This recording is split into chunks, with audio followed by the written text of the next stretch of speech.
Good evening and welcome to This Week in Turkey. The People's Democratic Party has called for an early election to be held in Turkey. The call comes after the Ministry of Interior has removed 24 appointed mayors from the party since August. The HDP said in a statement on November 20 that Justice and Development Party and its ally, the Nationalist Movement Party, were stealing the will of the peoples by appointing trustees. We say early election for the peoples of Turkey to be rid of the AKP-MHP authority. This is a call for confrontation. We're saying bring it on, the party said in a 12-point declaration. We call on all of the opposition to unite around this request for an early election and to take action, the party declaration said, also appealing for a campaign of civil disobedience. Main opposition Republican People's Party Vice Chair Veli Ağbaba told news site T24, "This is HDP's own call. We cannot say anything. But as our chair Kemal Kılıçdaroğlu previously stated, we do not think that Turkey needs a new election. This can be discussed for places where trustees have been appointed, but an early election is not on our agenda." The Ministry of Interior has removed 24 mayors of the HDP since August, mainly due to alleged links to terrorism, and appointed trustees to run their municipalities. Several members of the HDP had called for the party to withdraw from the national parliament or from local assemblies, which the party still holds. However, the party ruled out withdrawing from parliament to protest the government's dismissals, saying it had paid heavy prices to achieve gains and will not withdraw from any area of struggle. This evening I have political scientist and academic Zafer Yörük with me here in the studio. Good evening, Mr. Yörük. Thank you for joining us. Good evening. Thank you for having me. So as we watched in our news video, HDP has called for an early election, and after many debates, they decided not to withdraw from parliament, keeping it as a space of struggle. So can you please contextualize these decisions and what they entail in terms of how HDP is planning to fight against the consistent blows it's been receiving? HDP has been has been kept out of an HDP line, let's say, the Kurdish line, in Turkish politics. They have been kept out of the mainstream for a long time with the 10% threshold. And as we remember, since 2015, June, they have gone over the 10%. And became the third largest party in the parliament. And they keep that position until now. So I don't think after struggling to get this position for ages, it's a wise decision not to leave the parliament, I guess, my opinion. So, and I think that's the opinion of the HDP staff as well. So I see it as a wise decision, and they will carry on and keep their positions until the bitter end, as I understand it. Of course, there is it is unfair to lose all these seats after winning them in the local politics. In the municipalities, 24 municipalities, you said, it is unfair, but the call for going back to the people's cradle, or national cradle, as they call it, would that be an effective decision? I don't know what kind of a crisis could that lead in terms of Turkish politics. But as I understand it, they didn't see it as a good option, and they decided to stay in the parliament. And of course, there's always this possibility of being pushed out of the parliament as well, which we have seen before, including the leader of the party, Demirtas, and the co-leader of the party, Yüksekdağ, being in prison still. So everything is possible in Turkey, Turkish politics, but of course not losing or not leaving the positions that you already have is a strategy and continues. Yeah. As you mentioned, the AKP has been consistently trying to pacify the legitimate political sphere of action of the HDP since even before the local elections in March. What do you think this strategy entails in terms of the Kurdish issue in Turkey? AKP, as we remember, they tried to launch this Kurdish opening years ago, and for some strange reason that ended. And since that ended, I think they lost a lot of electorate in the Kurdish provinces, and among the Kurdish electorate, they lost a lot of votes in the east and the west of Turkey, both. In major cities and in the Kurdish provinces, and I don't think they can regain these losses with these policies. So the only way forward for the Turkish establishment and the AKP especially is to divide the Kurdish movement, as I understand it, and they try to do this. That means initiating or encouraging a Kurdish movement which has a different view than the HDP. For example, pro KDP, pro Barzani line, or some kind of Kurdish section of the AKP. These have been all tried to be formed and as alternatives, but on the ground, people have been alienated and disillusioned with the AKP regime, Kurdish people, I mean. I don't think they expect anymore any kind of soft approach or any kind of opening or any kind of solution initiative coming from the AKP side or the government side. So therefore, I don't think they have any option, the AKP, regarding solving the Kurdish question or gaining some kind of ground again among the Kurdish electorate. And this is probably why they are getting more violent regarding the Kurdish issue. That's it. I don't see any possibility of any initiative coming from the AKP side regarding the solution of the Kurdish problem. They may be aiming a zero solution, like probably that's why they are so close with Putin nowadays, how he solved the Chechen question in Grozny, or the famous Sri Lankan solution, Tamil solution, which is violently ending any kind of expression of indigenous identity. But this kind of repression is only repression, and it's not a solution. We have seen this in Turkish history since the very beginning of the 20th century. All the Kurdish uprisings have been violently suppressed, and in the end we had the immense violence returning after so many years, when people talked about there is no Kurdish problem anymore, there are no Kurds anymore even.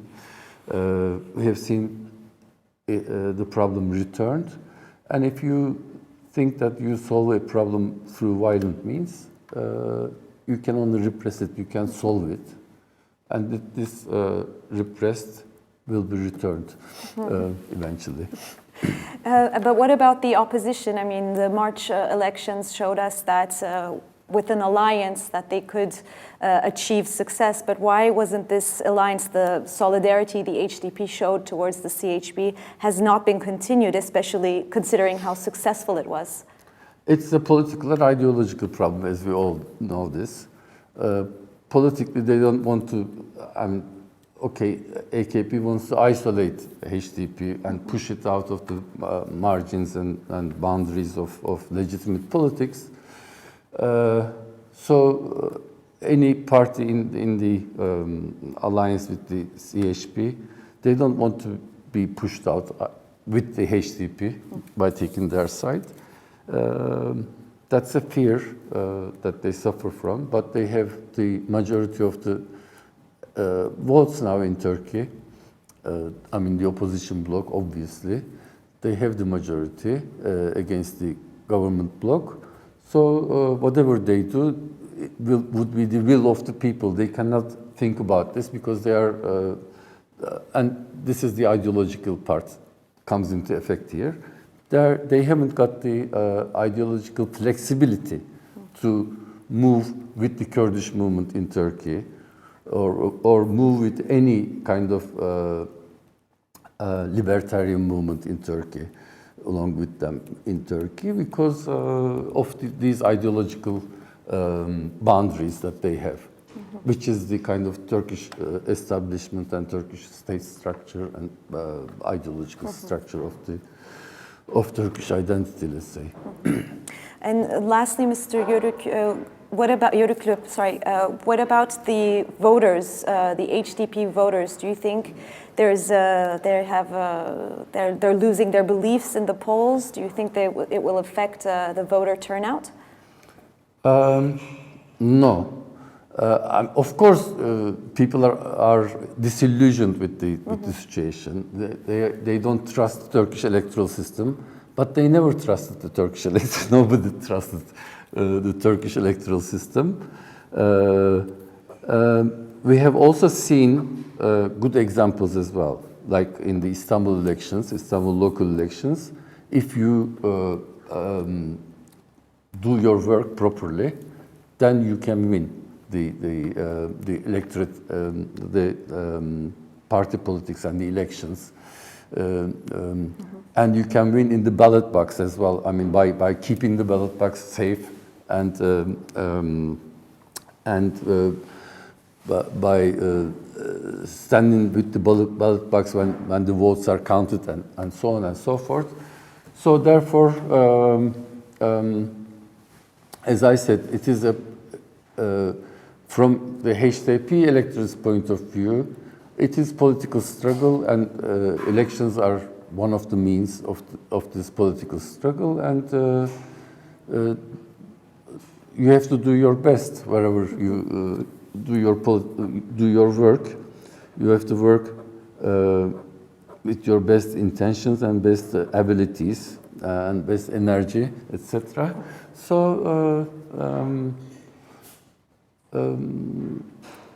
Of course, there is this anger among the HDP electorate, both Kurds and the Turkish left side components of the party. I observed that from social media and other means. There are those who say that this was a wrong decision, and that HDP could withdraw from the parliament, and that would lead to an important crisis in Turkish political establishment. Maybe, but we don't know these results, and those seats have been won with a lot of struggle and decades of struggle, tens of years of struggle. So it doesn't make much sense to leave those positions. It is not very logical. Okay, thank you, Mr. Yörük, for your insights. We'll be back with Mr. Yörük after our next news video. The state-owned Halkbank has frozen all assets of Istanbul Şehir University, of which ex-Prime Minister Ahmet Davutoğlu is among its founders. The bank's decision aims not to protect its interests, as there would be no problem in debt collection, but to halt the functioning of an institute of higher education, the university said in a statement.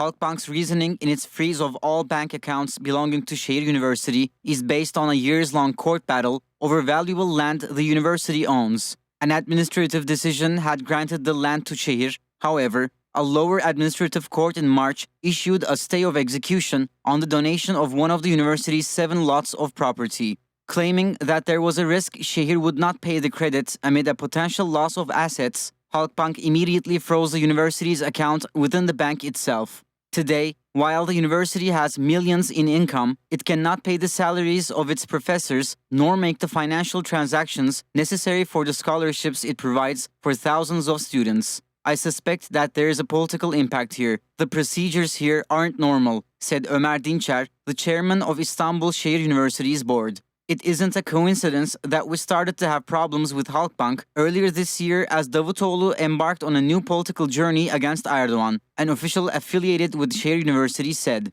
Davutoğlu, in a statement earlier this month, condemned the government for politicizing the whole process and likened the government's efforts to a military coup that toppled an Islamist government in the 1990s. There is nothing illegal or against the rule of law in Istanbul Şehir University's land allocation. What's happening to Şehir is part of a deliberate political effort, he said. Since the beginning of this year, Davutoğlu has increased his criticism of the government, eventually resigning from the Justice and Development Party in September amid disagreements over the state of rights and freedoms in the country. He formally announced that he was establishing a new party as there was no longer a possibility to trigger change inside the AKP, and a new path was a historical responsibility for him. So Şehir University's assets have been frozen, but many affiliates of the university are stating that this is a politically motivated decision. What do you think? Do you believe that Şehir University is being used as a political scapegoat due to the divide between President Erdoğan and Ahmet Davutoğlu? I don't think there is anyone who has any doubt about this.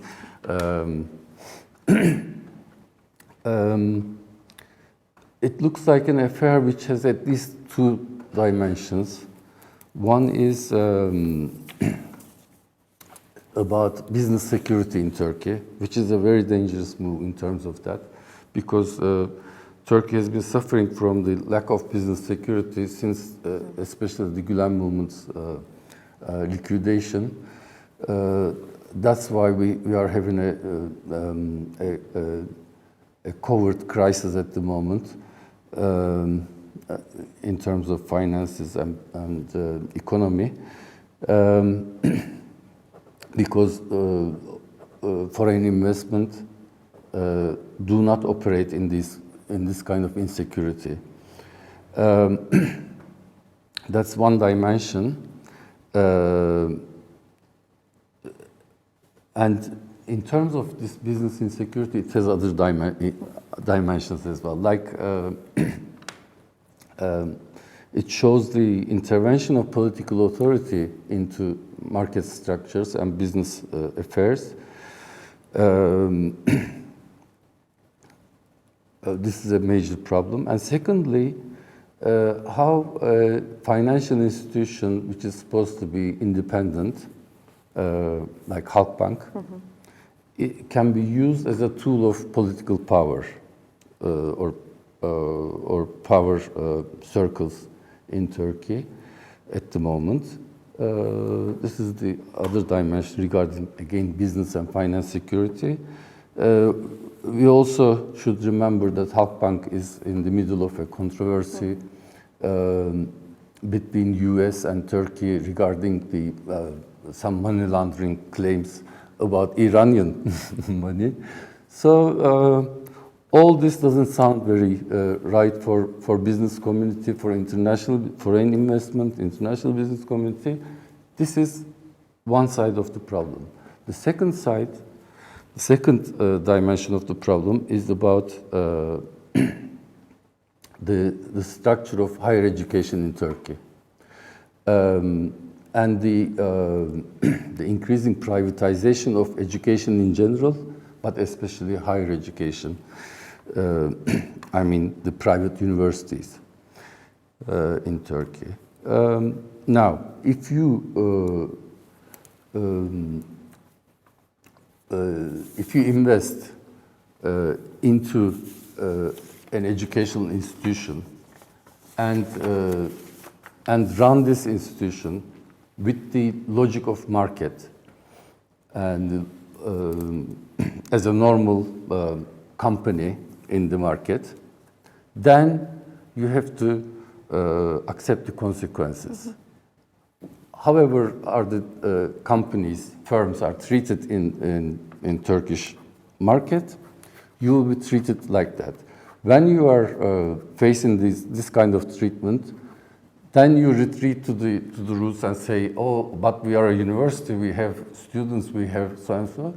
Then you should have thought about this before, which is not running your school as a company, as a firm in the market, with the market dynamics, according to market dynamics, etc. This is a major problem that Turkish education system has been facing, and this affair is an opportunity for us to discuss this big problem in Turkey. Of course, there are other dimensions like the problem with the private universities, which is it is damaging for the notion of equal opportunities in education and the notion of merits in education. We all know the reasons for that. I don't have to go on about this. And I mean, surely enough, the management of the university is responsible of this, but there's, I think, around 7,000 students at Saylor University and 500 academic staff and administrative staff. So, I mean, the students will probably today, the Yörük, the Higher Education Board, made a statement saying that the students will not have a problem in terms of continuing their education. But what do you think will happen for those, especially the academic staff working at Saylor University? Do you think there will be the same crisis as what happened when the Gülenist schools shut down? They won't be given any jobs anymore. Exactly. I don't think so, because in the Gülenist case, there was a problem of military coup, or the claim of military coup at least, and therefore the treatment was out of dimensions. Here we cannot talk about the military, although the government always, I mean the governing party and their allies always put this problem of survival of the state in front of any kind of opposition, so that any kind of opposition becomes a threat to the national security and the survival of the Turkish identity, Turkish state, etc. Although it is like this, but at the end of the day, this is political competition. This is a competition between Ahmet Davutoğlu's prospective party and the ruling AKP. And therefore, the treatment of the political opposition would be different from a group of people who are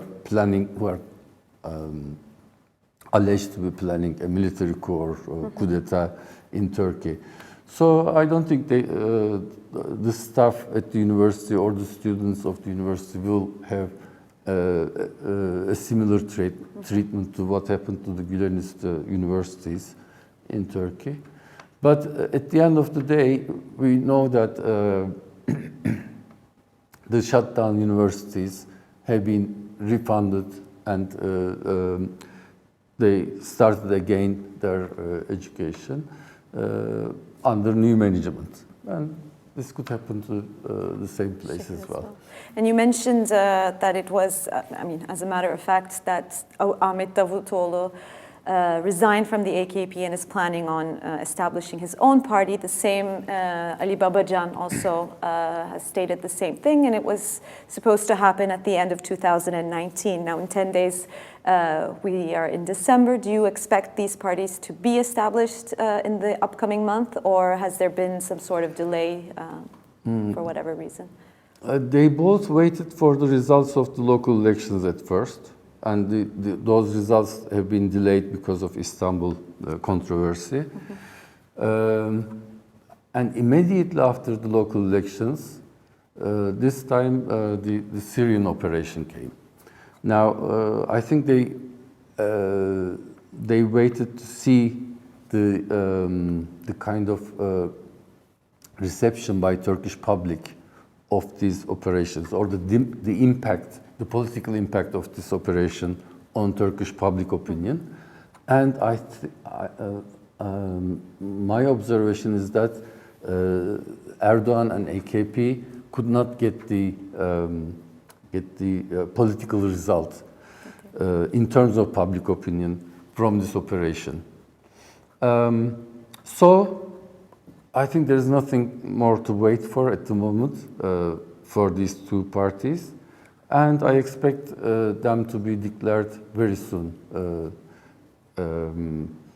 Davutoğlu, as we hear, his party will be an appeal to the roots of AKP, the real AKP, it will be. And therefore they will claim, I mean, whatever vote they get in any election will only be in the expense of the AKP votes. And the other thing, we can expect that as soon as Davutoğlu forms his party will have some seats in the parliament, and they will be former AKP MPs. Regarding Ali Babacan and Abdullah Gül wing, the second party, I think they were waiting for the same kind of stuff as well. But the plan they have at hand seems to be kind of not the resuscitation of AKP, but resuscitation of Özal and ANAP kind of position. So they have some appeal to outside AKP to the center-right tradition in Turkey, and of course towards center-left as well, and of course the Muslim Pious voters, they expect some support from. So we'll see a kind of restaging of the ANAP experience as we understand from the signs from Babacan and Gül side of the party. That means whatever they win in the elections, whatever percentage they win, will not come directly from AKP voters, but from all different parties like MHP, İYİ Party, CHP, not probably HDP, but of course they may have a Kurdish solution claim as well at hand. That's the other important thing, because I think they have some former HDP MPs on board, like Altantan. Okay. Well, thank you very much, Mr. Yörük, for your insights on this diversity of happenings in domestic Turkish politics. Thank you. Presidential Communications Director Fahrettin Altun has denied allegations made by opposition newspaper Sözcü columnist Rahmi Turan regarding a secret meeting between a prominent figure within the Republican People's Party and President Erdogan. According to Turan's column dated November 20, President Erdogan allegedly offered help to install the figure from CHP as the new head of the CHP. Erdogan is said to have stated, "For Turkey's security, we need you to be the chairman of the CHP. Think about it. Make a decision. This is necessary for the good of the country, and I can be of help." Muharrem İnce, a prominent CHP politician who ran against Erdogan in the 2018 presidential elections, wrote a tweet in which he demanded the CHP figure in question be revealed. The chair of the CHP is elected by free-willed council delegates. The presidential palace cannot intervene. The person mentioned anonymously by Sözcü's Rahmi Turan must be revealed. If they do not reveal it, Rahmi Turan must announce the name of the person at the doors of the palace in pursuit of the CHP chair, İnce wrote. Turan wrote in his column that he was unable to reveal the name of the person in question, whom he referred to as important, as he did not have their approval to do so. In an interview with İsmail Küçükkaya on Fox News, CHP chairman Kemal Kılıçdaroğlu has stated that he was not surprised at the allegations. Erdogan has established a team to disintegrate the CHP. He has key players in government involved in this scheme. When I read the allegations, I said to myself it was probably true. I know those who have gone to the presidential palace. I do not want to give names, he said. On Thursday, November 21, the presidential communications director Fahrettin Altun made a statement in which he said that the columnist allegations are a figment of his imagination. The statement reads, "In his 43-year-long political career, President Erdogan has never taken steps to intervene in the internal affairs of a political party. Our people, who are the best judges on the matter, are aware of this." 19-year-old Güleda Cankel, who was a student at the Isparta University of Applied Sciences, was strangled and stabbed to death by her ex-boyfriend, Zafer Pehlivan, in the southern province of Isparta on November 18. Zafer Pehlivan went to the police station and surrendered himself 3 hours after the murder, according to his testimony given to law enforcement officers. "I strangled her. I put her to bed. She was turning blue. Her voice went away. Then I saw the cable there. I wrapped it around her throat and continued to squeeze, then checked her heart. When I noticed that she was alive, I went to the kitchen, took a knife, stabbed her in the heart. Half an hour later, I left home and called my mother, told her I killed her. Then I went to the police station and waited half an hour in front of the station. In the meantime, I also called other relatives, especially my father. They told me to surrender," he said. After his testimony was taken by the police officers, Pehlivan was arrested and sent to Isparta prison by the court. According to figures provided by We Will Stop Femicide platform, which keeps a tally of femicides across the country, some 376 women were killed by men in Turkey in 2019. Ex-commander of the Turkish army, Yaşar Büyükanıt, has died in the early morning of November 21 in Istanbul.